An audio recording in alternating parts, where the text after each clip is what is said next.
Bonjour et bienvenue dans ce nouveau numéro du C'est-tu Klepto, 26 minutes pour revenir sur l'actualité de la semaine dans les Yvelines, au sommaire ce vendredi 31 janvier. Lors de son assemblée départementale mensuelle, le département a annoncé une diminution de son taux de taxe foncière. Nous détaillerons cette information. Les chiffres du chômage ont été publiés en début de semaine et affichent une baisse significative au niveau national. Dans les Yvelines, on enregistre aussi une baisse. Nous en discuterons avec notre invité, directeur de l'agence Pôle emploi de Guyancourt. Des pompiers solidaires avec l'Australie, un point sur le chantier du pipeline à Autouillé et une soirée dédiée à l'orientation professionnelle à Montigny-le-Bretonneux. Nous reviendrons sur les événements qui ont marqué la semaine dans votre département. Une dernière cérémonie de vœux pour conclure ce mois de janvier. Le président de 50 ans en Yvelines recevait hier soir au Vélodrome national élus, associatifs et encore partenaires institutionnels pour évoquer les perspectives 2020. Il était question d'éducation, de sécurité avec la concrétisation du projet de commissariat d'arrondissement sur la ville d'Elancourt, de mobilité avec des modes de déplacement plus respectueux de l'environnement. Jean-Michel Fourgous est également revenu sur l'attractivité économique du territoire. Ce qu'on peut relever d'essentiel, c'est qu'en fait, on réussit tout ça, on arrive à avoir des moyens assez exceptionnels, des soutiens, des partenaires assez exceptionnels. Ça c'est important parce que on a décidé d'être un peu au-delà des partis et de travailler en confiance avant autre chose. Et quand on voit que ça marche, ça renforce la confiance et ça renforce le fait qu'on a eu raison de dépasser un peu les clivages. On est très heureux, mais on est très heureux parce qu'on travaille tous ensemble. C'est pas l'un contre l'autre, et la confiance, et parler vrai aussi. Ça inspire confiance, parler vrai. Quand vous racontez du baratin, et quand vous réussissez, bah oui, on voit bien que les réussites, elles sont réelles. Ici, il n'y a pas... je vous dis, on n'est pas parfait, hein, mais moi, j'ai jamais vu un tel éventail d'innovation. Ce vendredi matin s'est tenue l'Assemblée départementale. Les Yvelines restent le département français avec les plus faibles dépenses de fonctionnement par habitant avec 731 € chacun. Lors de cette séance, le président a annoncé la diminution de 8% de son taux de taxe foncière sur les propriétés bâties en 2020, soit une baisse d'un point, passant à 11,58%. Pierre Bédier au micro de Manon Varaldo. Taux de fiscalité qui a baissé, qui fait de notre département non plus le 7e département le moins fiscalisé de France, mais le 4e. Donc nous avons bien progressé et on retrouve la place qui était la nôtre avant une augmentation à laquelle l'État nous avait contraints il y a 4 ans. Je rappelle que l'État nous donnait 150 millions d'euros, soit 15% de notre budget, et qu'il a décidé de ne plus nous donner que 15 millions d'euros, c'est-à-dire 10 fois moins, et qu'il nous avait donc enlevé presque 14% de notre budget.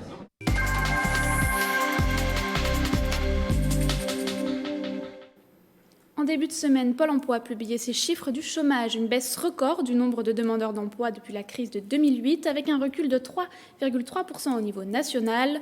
Dans les Yvelines, la baisse, vous le voyez, elle est de 1,3%, 64 100 chômeurs de catégorie A en décembre 2019, soit 840 de moins qu'en 2018. Des chiffres que nous allons commenter avec vous, José Manuel Rodriguez. Bonjour. Bonjour. Alors, vous êtes directeur de l'agence Pôle emploi de Guyancourt. Une baisse importante, on l'a dit, mais le chiffre est moins fort dans les Yvelines qu'au niveau national. Comment on peut expliquer ça ? C'est vrai que le chiffre est indéniablement plus faible que celui de l'Île-de-France. On se situe tout de même à 0,6 points en dessous de la moyenne régionale, avec effectivement des départements qui ont des pics très élevés, avec des volumétries importantes de baisse des demandeurs d'emploi, et d'autres qui sont à peu près au même niveau que les Yvelines. Il faut rappeler, vous avez rappelé le chiffre, 64 000 demandeurs d'emploi, c'est environ 9,8% du poids total des demandeurs d'emploi sur l'ensemble de la région Île-de-France. Quand les départements pour lesquels la baisse est la plus importante, Paris et la Seine-Saint-Denis, représentent 19 et 17% respectivement. Donc vous voyez, on a un taux de chômage qui est relativement faible en parallèle, 6,6%, je ne vais pas vous abreuver de chiffres, mais enfin ça donne un éclairage.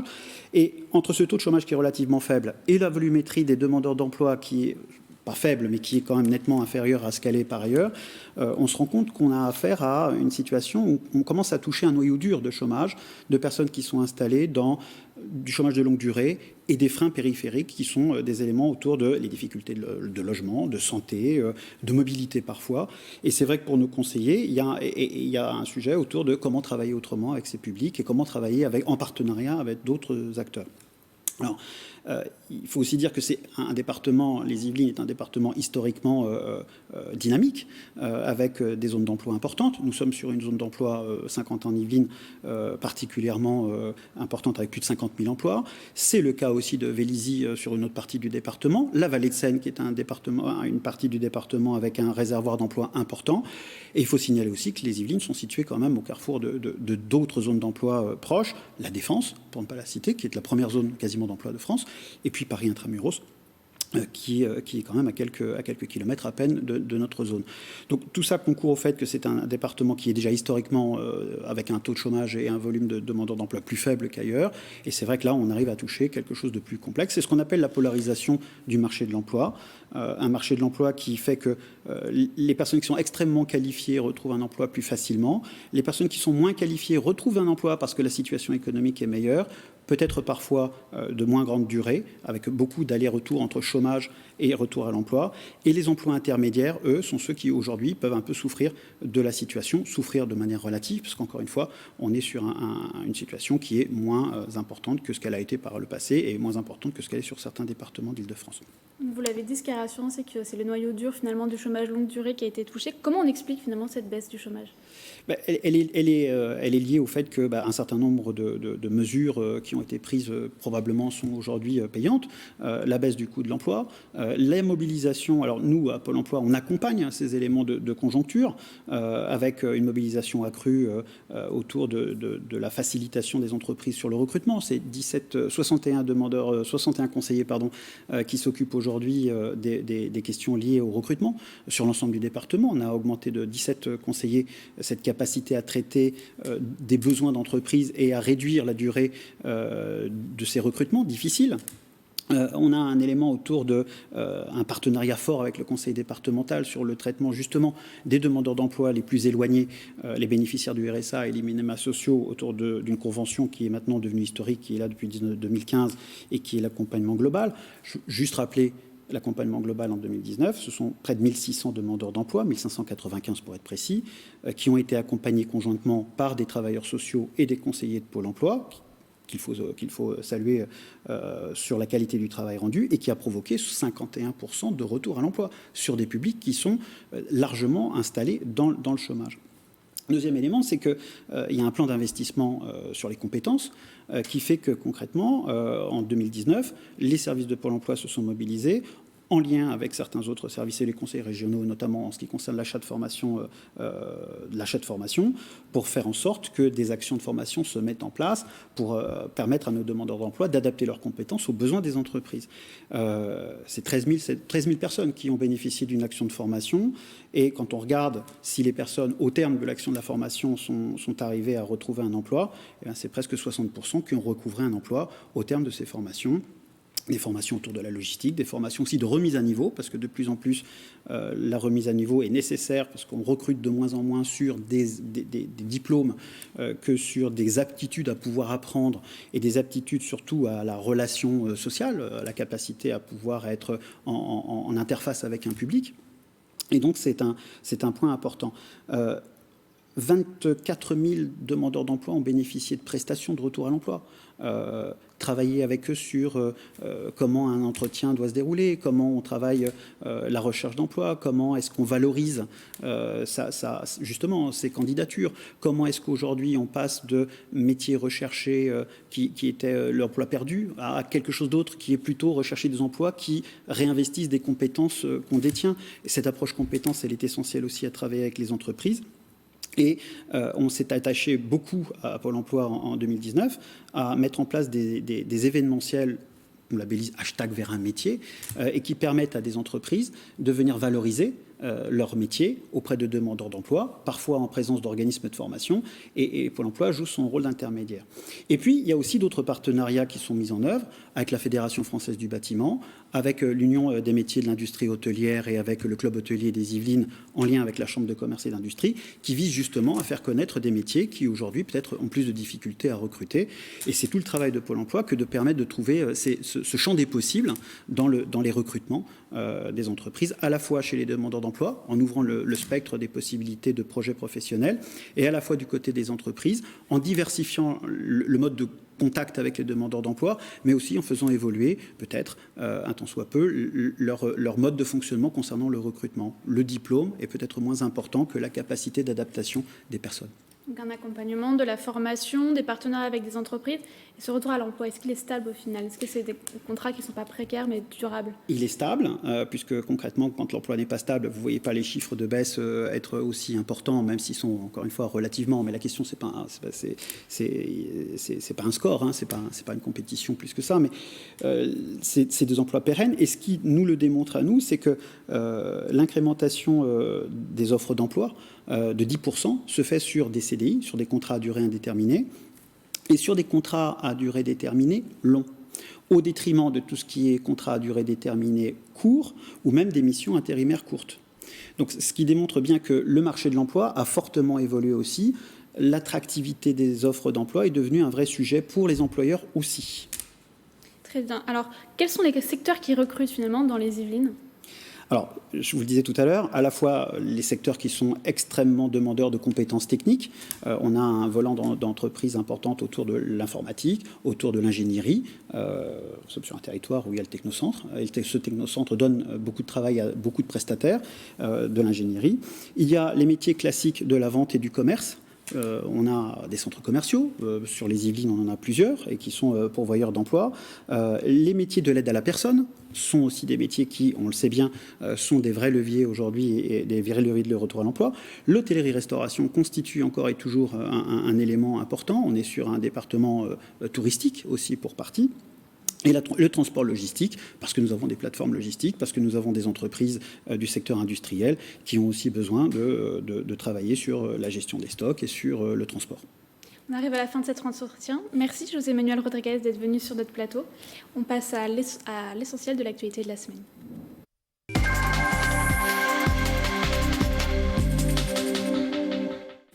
Les différents représentants de l'Union européenne étaient dans les Yvelines jeudi, à la veille de l'application du Brexit.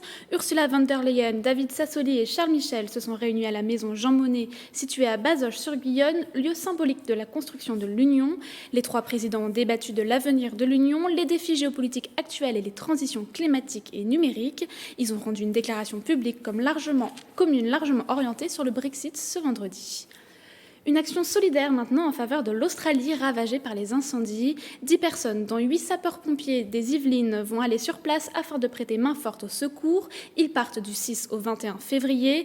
Leur mission, aide aux animaux dont plus d'1 milliard sont morts, reconstruction et accompagnement des pompiers locaux. Une démarche indépendante est financée en partie grâce à une cagnotte en ligne, propos recueillis par Mélanie Poquet. On sait pertinemment que depuis plusieurs semaines, ils sont à bout, ils commencent à être fatigués. Et on veut juste leur apporter un soutien. On n'a pas la prétention de venir révolutionner l'Australie, mais on va apporter notre petit soutien. C'est nous qui avons choisi de faire ça totalement bénévolement. On a posé des congés, on a financé nos billets d'avion. Et c'est pour ça qu'on a créé une petite cagnotte afin de nous aider dans les différents frais sur place et notamment, pourquoi pas, dans le financement de différents matériels pour les gens un peu désœuvrés. Il est attendu chaque année dans le monde de la restauration. Le guide Michelin a dévoilé lundi son palmarès 2020. Pas de nouvelle étoile pour les chefs yvelinois, mais une bonne nouvelle quand même. Les 7 restaurants une étoile conservent leur distinction, à savoir les établissements versaillais du Gordon Ramsay, de la Table du 11 et encore la Table des Bleaux à Dampierre et le numéro 3 au Tremblay-sur-Maude. Après l'incendie de l'Arche, le chapiteau qui abritait la Compagnie des Contraires à Chanteloup-les-Vignes en novembre dernier, l'association continue ses actions. Il ne lui aura fallu qu'une semaine pour se relever et avancer. Un nouveau château devrait même être installé mi-mars. Faire ici, maintenant, avec devise de la Compagnie des Contraires créée en 1991. Alors naturellement, l'incendie de l'Arche en novembre dernier n'allait pas les arrêter. On va couler encore autour la dalle, le jardin est en train de préparer, etc. Et nous allons monter un chapiteau en toile qui a été acheté en Belgique, qui doit arriver vers le mois de mars. Un chapiteau à 40 000 € financé grâce à l'aide de la région Île-de-France et son enveloppe de 100 000 €. Il viendra s'installer à côté du site sinistré avec pour objectif de pouvoir tenir le traditionnel festival annuel de cirque du 3 au 5 avril. Amener de la culture, amener de la joie, de l'unité, de la fraternité et du respect. Ça, c'est le futur. En attendant, la Compagnie des Contraires continue ses nombreux projets. C'est une maison bleue. Et au plein cœur de la Noé, un chantier d'insertion redonne des couleurs à la place de l'échauguette avec de la mosaïque. Un chantier mené par une artiste qui travaille avec la compagnie depuis 16 ans. J'ai découvert cette ville avec Neuza Tomasi et je suis tombée amoureuse immédiatement. Pour moi, c'était un petit bout du Brésil. Toutes ces ethnies, toutes ces femmes, tous ces enfants dehors qui jouent et tout ça, c'est fantastique. Depuis 3 semaines, ces hommes ont appris l'art de la mosaïque. Un chantier qui rend la ville plus belle, leur apprend de nouvelles compétences et leur permet de travailler. Comme Mourad, qui enchaîne l'émission pour la compagnie depuis plusieurs années. On était obligé de continuer. Si on s'arrêtait, ils avaient gagné. Malheureusement. Donc c'est pour ça qu'aujourd'hui vous continuez de faire des chantiers comme ça? Oui, chantier d'insertion, ouais, tout à fait. Avec eux. De toute façon, si c'est pas eux, il n'y a personne qui fait ça ici. Pendant que les morceaux de carreaux se dessinent, la compagnie des Contraires recherche déjà de nouveaux projets et continue de ne regarder que devant elle pour le futur du quartier de la Noé.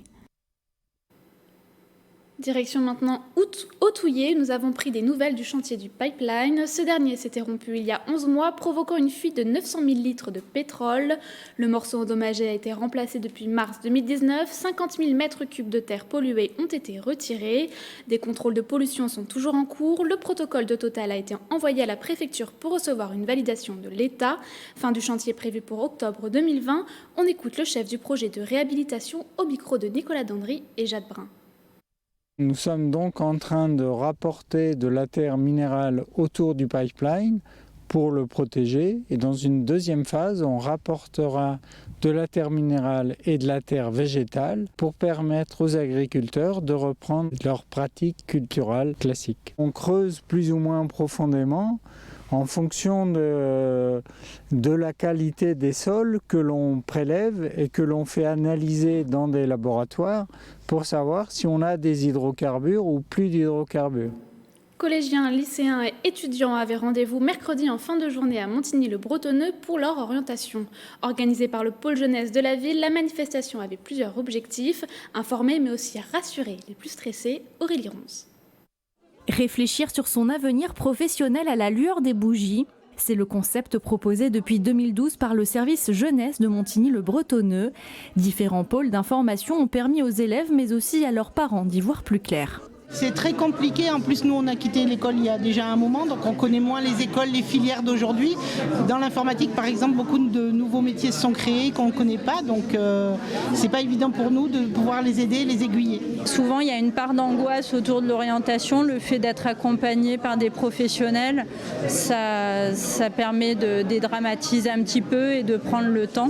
Au programme, conférences pour mieux connaître les dates clés de l'orientation, stands de découverte des métiers et de formations possibles sur notre territoire. Les plus indécis pouvaient effectuer des tests d'orientation en ligne. Je me dis que si je ne sais pas trop quoi faire assez vite, pour mes études, ça risque d'être compliqué. Autre inquiétude pour les élèves et notamment les terminales, les inscriptions depuis la semaine dernière sur Parcoursup, la plateforme d'admission post-bac. Ce qu'il faut leur dire, c'est aujourd'hui vous devez faire un choix qui est difficile, mais par rapport à qui vous êtes maintenant. Peut-être que d'ici 5-10 ans, vous ne serez plus la même personne, vous n'aurez plus les mêmes objectifs et du coup vous aurez le droit de changer. Concernant Parcoursup, les élèves ont jusqu'au 12 mars pour saisir leurs vœux. Projection spéciale mardi à Jouy-en-Josas, les habitants ont pu découvrir le film « Je ne rêve que de vous », dédié à l'histoire d'amour entre Léon Blum et Jeanne Reichenbach, est sorti le 15 janvier dernier. Un film qui rend également hommage à la maison du couple devenu musée dans la commune. La projection était suivie d'un débat avec l'équipe du film, dont l'actrice Elsa Zilberstein, dans le rôle de Jeanne Blum, ravie de présenter l'œuvre dans sa ville natale. Ça fait genre 25 ans que je ne suis pas rentrée dans cette salle des fêtes, donc ça m'émeut énormément. C'est l'endroit où je faisais mes galas de danse quand j'étais petite. Ça me fait quelque chose. De jouer une amoureuse comme ça, une femme irrépressible, vivante, vibrante, c'est toujours, des rôles magiques. Ce week-end a lieu la 3e édition de Sport Féminin Toujours, opération lancée par le CSA et le ministère des Sports. Différentes actions sont portées, le développement des pratiques afin de corriger les inégalités d'accès ou encore la lutte contre les discriminations et les violences faites aux femmes dans le champ du sport. Au Vélodrome National à Montigny-le-Bretonneux, des animations auront lieu le samedi dès 14h, opération 100% filles. En 2019, la Fédération française de cyclisme n'a recensé que 12 054 licenciés, soit environ 10% de ses effectifs. Le ministère des Sports qui a annoncé vouloir légaliser la pratique des arts martiaux mixtes en France. Le MMA, pourtant longtemps décrié et interdit. Pour commenter cette information, Michael Enmidoro a reçu le premier vainqueur officiel d'un combat de cette pratique et un gérant de la salle au sein du C8 Sport.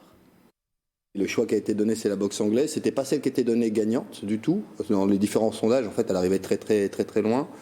Maintenant, c'est un choix et tant mieux, parce qu'il fallait que ça soit à un moment donné délibéré, il fallait légiférer sur ça. La boxe anglaise, c'est une fédé qui marche depuis très longtemps, qui est habituée à organiser des galas professionnels un peu partout dans le monde.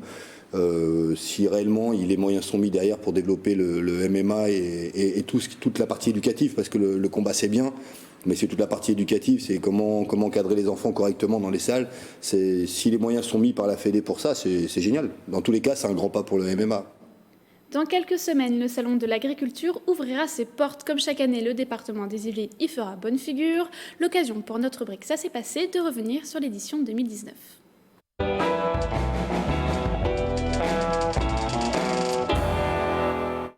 Au Salon de l'agriculture 2019, dégustation de produits du terroir français, découvertes gustatives, visite incontournable des animaux et petits bisous pour certains. Je compte devenir agriculteur dans quelques mois et ça me semblait intéressant, c'est une opportunité pour moi de venir, de voir un peu autre chose. Et parmi tous les stands du salon, bientôt du vin 100% yvelinois. En 2017, la winery parisienne a planté ses premiers pieds de vigne à Davron. Elle veut réinventer la filière viticole en Île-de-France.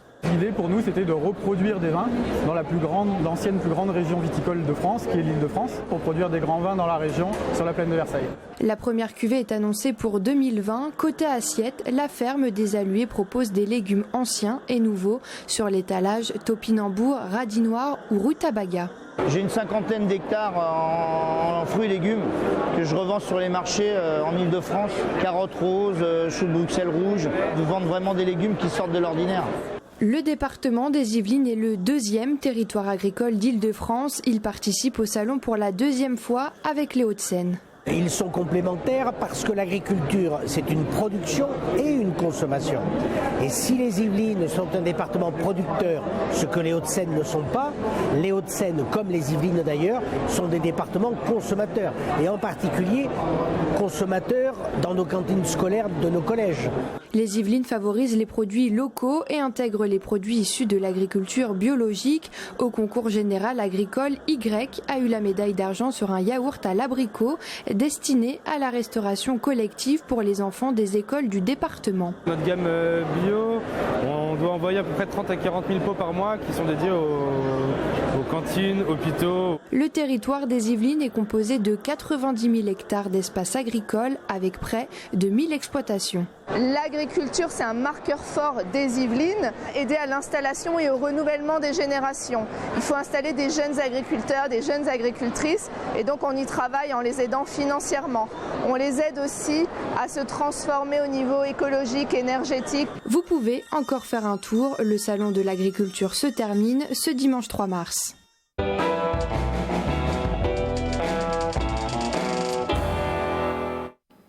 Autre rubrique, celle de l'actualité hors Yvelines.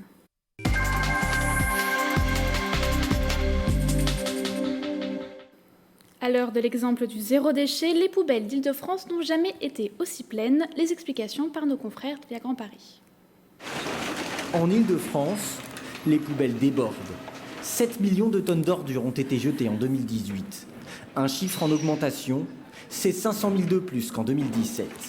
Cette tendance concerne les déchets ménagers et professionnels. Alors pourquoi l'Île-de-France est-elle une mauvaise élève? La première explication vient d'un autre continent. La Chine n'importe plus nos déchets plastiques. La production de déchets par habitant est plutôt stable depuis quelques années. Et bien, mécaniquement, comme on est plus nombreux, et bien, le tonnage augmente. Et donc aussi celui qui est reçu sur les incinérateurs.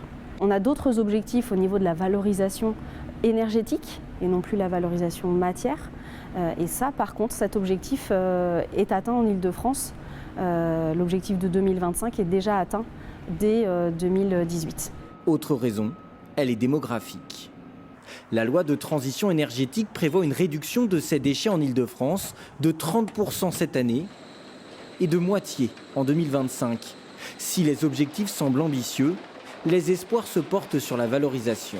Le Conseil régional, dans son plan déchets, incite et essaie de mettre en place avec les collectivités des objectifs ambitieux pour réduire pour augmenter la part des déchets qui sont recyclés.